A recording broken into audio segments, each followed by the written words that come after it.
जय हिंद दोस्तों, welcome to परीक्षा सफर। आज है 25 सितंबर 2025।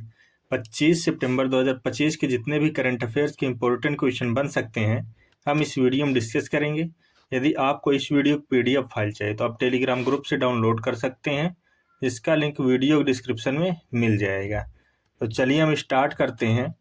आज का हमारा पहला क्वेश्चन है, हाल ही में अंत्योदय दिवस 2025 कब मनाया गया है? तो ये मनाया गया 24 सितंबर को। 20 का क्या हो जाएगा? करेक्ट आंसर हो जाएगा। हर वर्ष 24 सितंबर को भारत में पंडित दीनदयाल उपाध्याय के जन्म दिवस के अवसर पर अंत्योदय दिवस मनाया जाता है। इसको आप याद रखिएगा। सितंबर के इम्पोर्टेंट डेज की बात करें तो 2 सितंबर को विश्व नारियल दिवस मनाया गया है। 3 सितंबर को गगनचुंबी इमारत दिवस मनाया गया है। 5 सितंबर को अंतर्राष्ट्रीय दान दिवस और राष्ट्रीय शिक्षक दिवस मनाया गया है। 7 सितंबर को अंतर्राष्ट्रीय पुलिस सहयोग दिवस मनाया गया है। 8 सितंबर को विश्व फिजियोथेरेपी दिवस और विश्व साक्षरता दिवस मनाया गया है। 9 सितंबर को शिक्षा को हमले से बचाने के लिए अंतर्राष्ट्रीय दिवस मनाया गया है। 10 सितंबर को विश्व आत्महत्या रोकथाम दिवस मनाया गया है। 11 सितंबर को दिग्विजय दिवस और राष्ट्रीय वन शहीद दिवस मनाया गया है।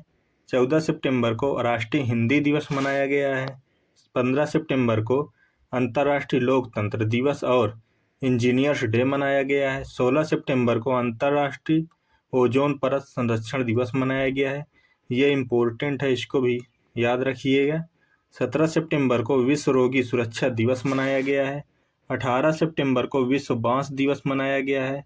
20 सितंबर को अंतर्राष्ट्रीय लाल पांडा दिवस मनाया गया है। 21 सितंबर को अंतर्राष्ट्रीय शांति दिवस और विश्व अल्जाइमर दिवस मनाया गया है।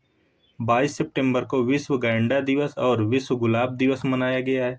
23 सितंबर को राष्ट्रीय आयुर्वेद दिवस और अंतर्राष्ट्रीय सांकेतिक भाषा दिवस मनाया गया है। ये सितंबर के इम्पोर्टेंट डेज हैं, इनको भी आप याद रखिएगा। अगला क्वेश्चन है, हाल ही में विश्व खाद्य भारत 2025 कहाँ आयोजित किया जाएगा? तो ये आयोजित किया जाएगा नई दिल्ली में। 20 का क्या हो जाएगा? करेक्ट आंसर हो जाएगा। विश्व खाद्य भारत 2025 नई दिल्ली में आयोजित किया जाएगा, जो सितंबर में 25 से 28 सितंबर के बीच नई दिल्ली के भारत मंडपम में आयोजित किया जाएगा। इसको भी आप याद रखिएगा।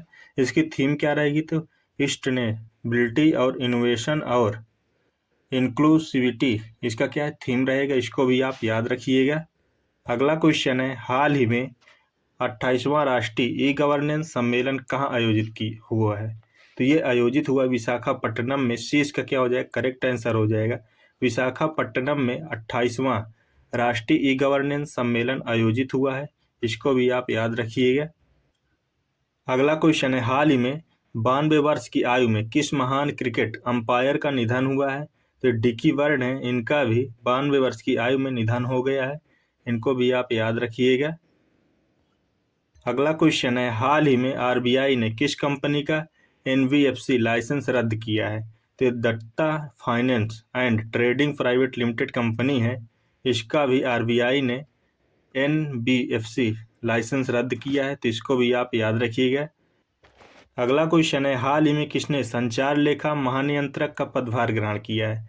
तो वंदना गुप्ता ने अभी संचार लेखा महानियंत्रक पदभार ग्रहण किया है। 20 का क्या हो जाएगा? करेक्ट आंसर हो जाएगा। अभी हाल ही में सीमा स्वामी बहूस को दूसरी बार संयुक्त राष्ट्र महिला की कार्यकारी निदेशक नियुक्त हुई हैं। पवन कुमार शर्मा को उपचुनाव आयुक्त के पद पर नियुक्त किया गया है। प्रदीप कुमार प्रजापति ने all India institute of Ayurveda के निदेशक का कार्यभार संभाला है। श्रीनिवास इंजेटी को नेशनल स्टॉक एक्सचेंज के गवर्नर बोर्ड का चेयरपर्सन नियुक्त किया गया है। भूपेंद्र गुप्ता को एनएचपीसी लिमिटेड का अध्यक्ष एवं प्रबंधन निदेशक नियुक्त किया गया है। डॉक्टर गीता वाणीराजम ने राष्ट्रीय विज्ञान संचार और नीति अनुसंधान संस्थान के निदेशक के रूप में कार्यभार संभाला है। खनन मंत्रालय के सचिव के रूप में पीयूष गोयल को नियुक्त किया गया है। डॉक्टर दीपक मित्तल को संयुक्त अरब अमीरात में अगला राजदूत नियुक्त किया गया है। रजत पुन्हानी ने भारतीय खाद्य सुरक्षा मानक प्राधिकरण के मुख्य कार्यकारी अधिकारी का पदभार ग्रहण किया है। कनाडा में भारत का नया राजदूत दिनेश के पटनायक को नियुक्त किया गया है। अंतर्राष्ट्रीय मुद्रा कोष के कार्यकारी निदेशक के रूप में उर्जित पटेल को नामित किया गया है। इसको भी आप याद रखिएगा। अगला क्वेश्चन है, हाल ही में ब्रिटेन के प्रधानमंत्री केयर स्टारमर को किस सम्मान से नवाजा गया है? तो लिविंग ब्रिज सम्मान से नवाजा गया। 20 का क्या हो जाएगा? करेक्ट आंसर हो जाएगा। इनको किस लिए नवाजा गया है? तो इनको जो है भारत यूके संबंधों को गहराई देने और लंबे समय से प्रतीक्षित भारत यूके मुक्त व्यापार समझौते को सफलतापूर्वक संपन्न कराने में उनकी महत्वपूर्ण भूमिका के लिए लिविंग ब्रिज सम्मान से इनको नवाजा गया। इसको भी आप याद रखिएगा। अगला क्वेश्चन है, हाल ही में नदी उत्सव के 6ठे संस्करण का आयोजन कहाँ शुरू हुआ है? तो ये नई दिल्ली में शुरू हुआ है। 30 का क्या हो जाएगा? करेक्ट आंसर हो जाएगा। नई दिल्ली के 6ठे उत्सव का आयोजन 25 से 27 सितंबर को इंदिरा गांधी राष्ट्रीय कला केंद्र नई दिल्ली में शुरू हुआ है। इसका उद्देश्य क्या है? तो नदियों के सांस्कृतिक और पर्यावरण महत्व को उजागर करना और उनके संरक्षण के प्रति जागरूकता बढ़ाना। इसको भी आप याद रखिएगा। इसका क्या ये उद्देश्य है। अगला क्वेश्चन है, हाल ही में एनवीडिया ने ओपन एआई में कितना निवेश किया है? तो एनवीडिया ने ओपन एआई में $100 अरब का निवेश किया है। तो ए इसका क्या हो जाएगा? करेक्ट आंसर हो जाएगा। ओपन एआई ने अगली पीढ़ी के एआई कंप्यूटर नेटवर्क के निर्माण के लिए $100 अरब के बड़े निवेश की घोषणा की है, जो 22 सितंबर 2025 को घोषित हुआ है।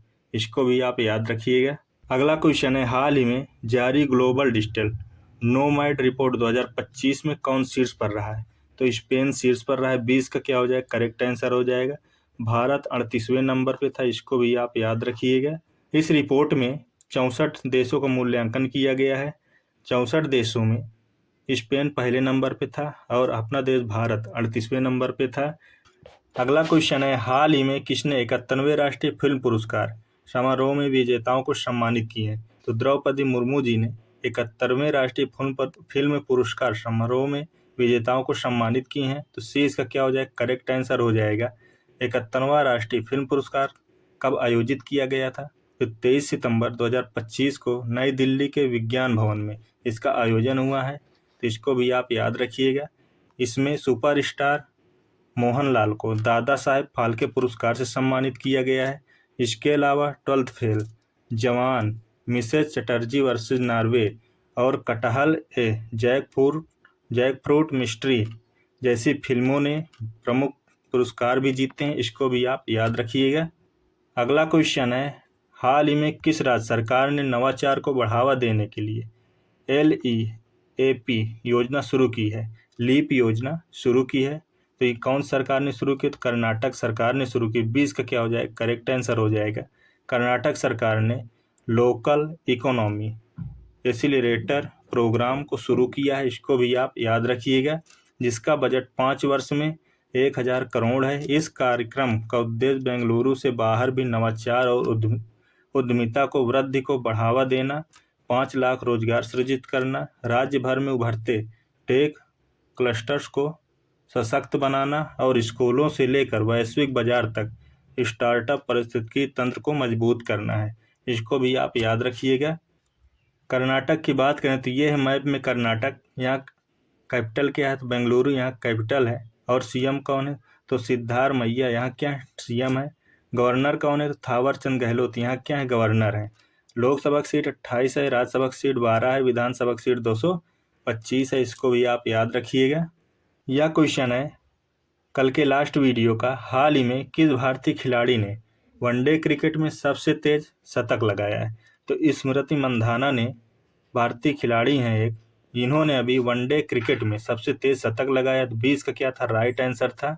यह क्वेश्चन है आज आपके लिए, हाल ही में अहमदनगर रेलवे स्टेशन का नाम बदलकर क्या रखा गया है? ये 4 ऑप्शन दिए, जो भी करेक्ट है आप कमेंट बॉक्स में लिख करके बताएंगे। यदि आपको इस वीडियो की PDF फाइल चाहिए तो आप टेलीग्राम ग्रुप से डाउनलोड कर सकते हैं, जिसका लिंक वीडियो डिस्क्रिप्शन में मिल जाएगा। यदि आपको यह वीडियो हेल्पफुल लगा हो, अच्छा लगा हो, तो आप चैनल को लाइक कर दें, सब्सक्राइब कर दें और बेल आइकन दबाना ना भूलें, जिससे सबसे पहले आपके पास नोटिफिकेशन पहुंचे। मिलते हैं अगले वीडियो में। जय हिंद।